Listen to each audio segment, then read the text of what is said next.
வாசல் வந்தாய், மெதுவாக கதவு திறந்தாய். காற்றே உன் பேரை கேட்டேன், காதல் என்ற. நேற்று நீ எங்கிருந்தாய், காற்றே நீ சொல்வாய் என்றேன். சுவாசத்தில் இருந்ததாக சொல்லி சென்றாய்.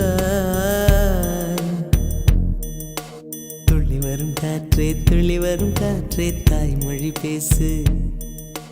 நிலவுள்ள வரையில், நிலமுள்ள வரையில்